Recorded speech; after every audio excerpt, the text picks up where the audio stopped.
Hello, what's up, and welcome back everyone for another video. Now, unless you've been living under a rock lately and watching basically all the seasons of Succession, I have a bit of news for you when it comes to the Twitch versus Kick debate. Okay? Now, at the time of writing this script, Armand and XQC, one of basically Twitch's top streamers, have switched over to the platform Kick within 48 hours. Now, according to Forbes, which I will link in the description down below, Kick has basically gotten XQC to dump Twitch and start a relationship with them for a whopping $100 million, which is a 2-year contract. However, it is not a non-exclusive contract. And honestly, that is the important thing here. And again, according to Forbes, Armand also dumped Twitch like yesterday's trash within 48 hours of QC leaving. But I found, I haven't been able to find out how much she's received just yet for switching over. Now, as you guys know, I myself stream on Twitch. And once you're an affiliate, you can't stream on another platform. Basically, let's just say if one day I want to become a partner or however that's done with YouTube, there's no way I can do that. I'm already there with Twitch. That is one of the things that they do have in their contracts. However, that's what makes, like I said, Kick's non-exclusive contract so appealing, because it's what a lot of streamers will possibly go for. Because, it's something that they can go into to test the waters a bit while they're also testing the waters on another platform. And honestly, Twitch has another rule. Again, once you're an affiliate, you can't really post your stream anywhere else until the 24 hours of the stream has been passed. However, Twitch has now put a new rule that even if you are not an affiliate, you can't cross. Now, like I said before, people used to be able to test the waters between platforms in order to see which one will be best for them, but that will no longer be an option, which makes you wonder if there have been talks about this in the offices on how to combat people basically streaming on, because it seems kind of suspicious to me how this automatically popped out seemingly out of nowhere, but maybe they kind of figured or saw it on their little crystal ball of some sorts that people would possibly be switching over to the new Kick. Now, since you guys know that money does make the world go round, Kick has announced a 95 to 5 split, which obviously the streamer is going to get 95. I can see how that would be an automatic incentive for any Twitch streamer, when honestly ours is a 50-50 split. I don't know about you, but I'd rather go for the 95 to 5 split. But, that's just me. And for some reason, a lot of people are saying that there is a 70 to 30, but I'm assuming that those are the golden cases. And it's difficult for a lot of small, creators to get a certain number of subscribers and bits and, regular donations alone. But the 50-50 split was announced, and honestly, a lot of streamers I know are rightfully upset.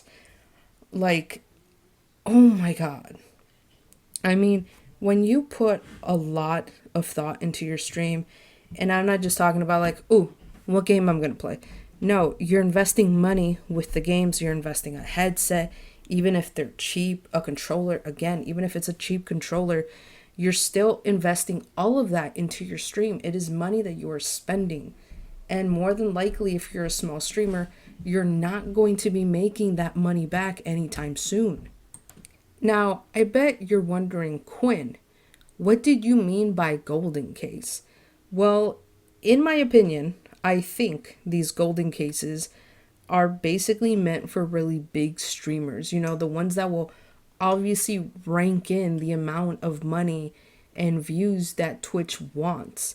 They're not going to get the amount of money from a small streamer. So what do? They have a 50-50, thing. I don't like it. I don't think anyone would like it. I think if you give a person a choice between a 95 to 5 and a 50-50, they're going to go with the 95. Why? Because they're putting in the work. Twitch is providing you with a platform, just like Kick is. They're platforms that you can stream on. Honestly, there's one streamer that I personally watch who is trying to get out, out of Twitch and go for, Kick right now, which I won't say the name because I ain't no snitch. And don't think, oh, Quinn is posting a video of like a little video of like someone streaming right now. Yeah, that's not them. So, keep keep your speculations alive, that's not them. Like I said, I'm no snitch. But anyway, their reason for trying to get to Kick is because of the whole no ad thing, which they did put this as one of the reasons after I asked them, after I had 5 ads back to back. I'm sorry, but what? 5 ads, really? Twitch, come on. I mean, I understand. I don't mind watching ads on YouTube because obviously I know that's going to go to the creator. But again, it's just one ad, or if it's 2 ads, it's mostly like a skippable ad. You can't skip these ads, and it's 5 ads in a row. I'm sorry. No. And I don't have enough money to be spending it on subscribing to every single streamer that I watch. Now, I did go onto Kick in order to make an account, to support him or her. And I dropped them a follow. However, when I tried speaking in the chat, it just wouldn't go through. I think it may have been because I was on mobile and it's only working on PC, or maybe I was the only one getting this glitch or whatever the case is. But I was sending multiple messages and none of them was going through for some reason. However, from what I'm hearing, that is obviously normal. This is a new site. So obviously there's going to be, hiccups. There's going to be glitches. This is a new thing. But I understand. But the streamers, I want to know if the streamer's pay will also be affected if you can't basically interact with the streamer. Also, the longevity of being on a platform like Kick, is it worth it? Ads will obviously come in later because how else will they be able to make such a huge amount, for streamers? Like, I see how Twitch does it. They have a huge, variety of streamers. And so they have ads, they charge, they give you money for the ads and everything of that nature. However, how are you really making money? But it's obviously because the games that are on there, they want to be on that platform. I assume it's because those companies are paying money for their games to be on the platform. Again, I don't really know how that works. Someone please explain it to me. But anyway, who I would have never expected in my right mind to join Kick? I will give you 5 seconds 3 seconds to basically figure out who's doing it, okay? Go. Well, if you answered the Ace family, guess what? You're correct. And yes, for the Ace family, really, Kick? You couldn't.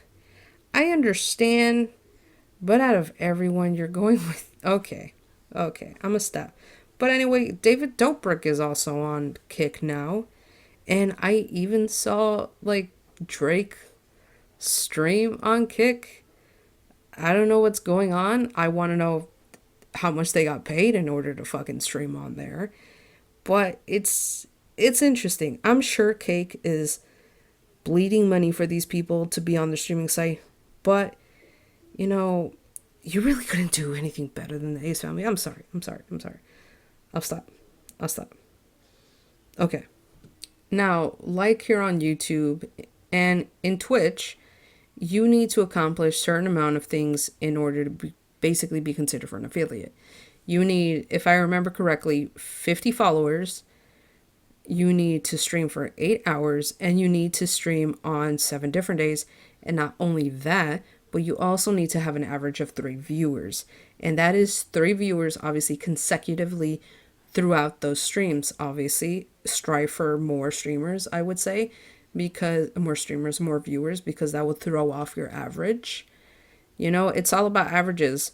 But Kick, on the other hand, has no viewer requirement. I searched it up, and the only requirement they have is 75 followers and a total of 5 streamed hours. And in my opinion, that is something super obtainable. But when I asked the streamer how they were going to get paid, they had no clue, essentially. With Twitch, you make money off of subscriptions, you make money off of bits, separate donations, which are all given from viewers, and of course, ad revenue and sponsorships. However, as I mentioned before, those are all, besides the sponsorships, 50-50. Now, or is it? I'm pretty sure that was the case on why they banned a certain company. We won't say what. But anyway, however, with YouTube, from what I see, your money is mostly made by ads and by sponsorships like Raid Shadow Legends or, HelloFresh. Currently the only way to make money on Kick is through subscriptions and money donations through third-party sites like PayPal. And as for ads, if they do that in the future, the creators have made it known that they will make it to where the streamer can choose to opt out of the ads or to have them play, which honestly, don't get me wrong, sounds like an amazing idea. The only reason for that is because, like I said, I sat through 5 separate ads, and I don't think anybody loves to sit through ads. Now, don't get me wrong, I am skeptical about Kick and how it's going, how long it's going to be around, but it is important to try it out. Yes, Kick is said to be heavily backed by a gambling site, but as my partner has once pointed out to me, there is no moral compass when it comes to capitalism. And unfortunately, that's basically what we're looking at here. But which site is going to benefit you, the streamer, the most? There have been times when, I see a woman laying on her stomach and wearing something that really emphasizes her, how do I put this lightly? Bottom personality. And here's the thing. I know why she does that. And I get it. A lot of male viewers throwing up the money. However, Twitch can't say they're the most noble of the streamers when there is a lot of things, a lot of questionable streamers on their site alone. So it's just like, yes, Kick is heavily backed by a gambling site. However, you do have a form of gambling on your own site. And you have these streamers that are not being, looked at, because even though they're basically streaming something that is borderline not supposed to be there because it's on your terms of service, but yet they find a bit of wiggle room there. So, like I said, it's a bit of gray area. There's no moral compass in capitalism. That's what I learned. Honestly, as much as I do like Twitch and, and everything, and I honestly don't think I'm going to leave, I do believe they needed this. And this is because they need to know how their streamers feel. It's been a long time that many people have complained about Twitch, and this may be the time to give their streamers an initiative to stay or to start streaming. Making rules to where they cannot stream on other platforms is not the initiative that we want, and it's not one that you should have to be giving whatsoever. It's just not. Twitch hasn't had a proper competitor like that site that only focuses on streaming, and I think it's time. They did have a competitor, and honestly, I didn't do my research well enough because I forgot the name. And I also asked another friend of mine that streams, and she forgot the name as well. Trust me, I'm not the only one. But more than likely, like I said, yes, I will be sticking to Twitch. I have way too many things to focus on already. I have a podcast, which I turned into a business. I have my books. I have TikTok. I have YouTube. I have Twitch. There is projects on top of projects on top of projects that I have, and I don't need another project. However, I will be supporting any of my friends that do go on Kick, because why not? Kick has shown so far that they do care about what their streamers say and what they think. Anyway, guys, that is it for today's video. Today's video, well, I planned for it to be short, but it's not really so short. And I wanted to give my thoughts while I am currently still working on a sleeping dogs video. Yes, that thing that I posted on the community tab. Yes, trust me, I'm working on it. However, it's going to be taking some time because I am streaming the game, ironically, on Twitch. And while that's happening, I'm working on the script to get everything in order. And, I want to talk about the story first, and then I'm going to talk about my thoughts in the game. However, let me know. Anyway, guys, tell me what you think about today's video. Do you think Twitch needed the healthy competition? Have you ever tried going on Kick? It's honestly a simple spread out, but like I said, it's fairly new. It has its bugs. And I do believe that Twitch needed this, because they've been looking at everything and just being so cocky that no one is going to be a good competition for them. But it seems like there's some competition going on. Even former employees, Twitch employees, are heading over to Kick and working for Kick. So it's interesting. Anyway, guys, like I said, that's it for today's video. Thank you so much for watching. I am a variety streamer on Twitch, so if you want to check that out, it'll be in the description down below, just like my podcast info, my information about my book. Everything is going to be in the description, including what I used as a source. Don't worry, I won't be like a certain triangle head. Thank you guys again so much for listening, for watching. Subscribe, if you want to keep on seeing more like this. Leave a like, comment what you think about today's video, and have a great, excellent rest of your day. Bye-bye.